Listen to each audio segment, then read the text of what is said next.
assist us in this predicament we have. Thank you, Mr. Speaker. Karoli Wangela, you're out of order. Speaker, Order. PCS did not answer my question. He did. He avoided. Karoli, Honorable Wanjala, don't beat me up. Karoli, you should help Wangela to listen. Yeah, thank you, Honorable Speaker. Could the Prime Cabinet Secretary inform the House what steps the government has taken to address the recent claims by Uganda that they want to take the Indian Ocean, overrun Kenya and take the Indian Ocean, given their history of military adventurism in South Sudan, in DRC, in Rwanda, in Somalia, and in Burundi, and other parts of the region? And could he also assure the members of parliament of their safety, since in about 2 weeks we will be in Uganda for the interparliamentary sports? Thank you. Mudavadi.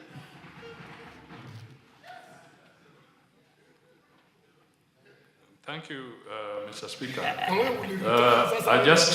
Let me start with the Honorable Karoli. I just want to assure him that they'll be safe when they go to Uganda for the interparliamentary sports.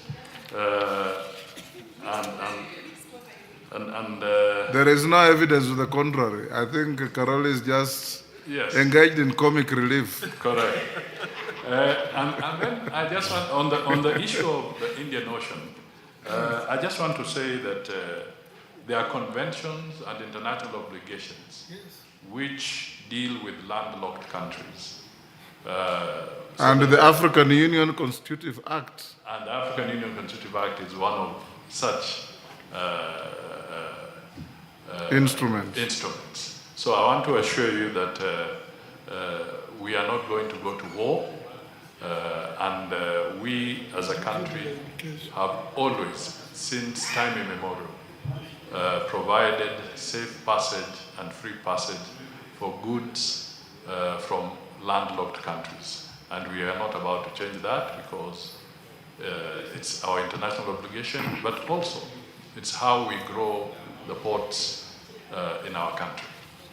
The second issue I just wanted to touch on is the issue around aviation travel in the country.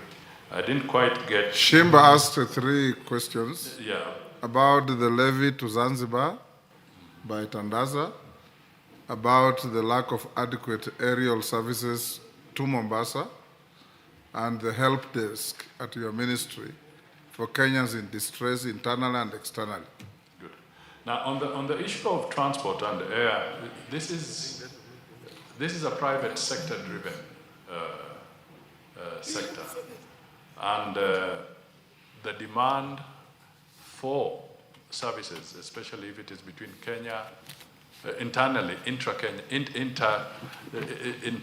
where you are moving from one port to the other, I think it's driven by the demand and commercial viability. And this is left for the private sector to determine.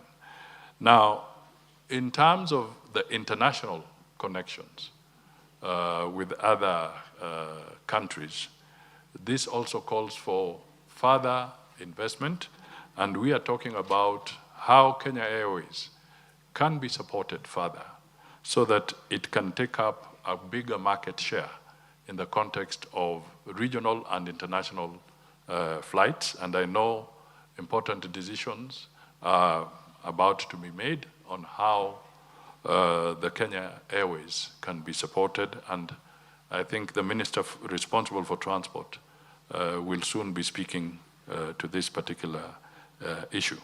The help desk, Mr. Speaker, has been there now for quite some time, and it is serving a lot of Kenyans.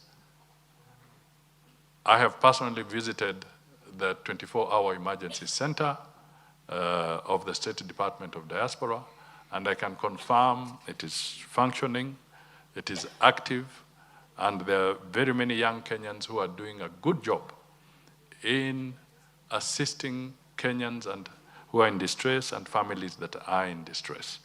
I would want to invite the honorable member at an appropriate time, when he has some free time on his hands, to visit this center so that he can get a first-hand feel of what it is doing. On the issue of the tax, you called it tax, but the Honorable Member Tandaza talked of insurance cover. We are very clear that if there are any breaches, we have mechanisms of negotiating within the framework of the East African Community, where a country has introduced something that is raising concerns with member states for it to be addressed. And it's within that framework that we shall address issues like the ones we raised. But I did indicate that Kenya also has been thinking about how to support its health infrastructure, because so many visitors do come, and then unfortunately some of them may fall sick, and it behoves on us to treat them as a nation. But these are infrastructure funded by the Kenyan taxpayer. So what happens when the others, this is why you sometimes have travel insurance, this is why you sometimes have health insurance, and Zanzibar is trying to cover their health component in that by imposing a levy. But these are issues that are being discussed within the framework of the East African Community.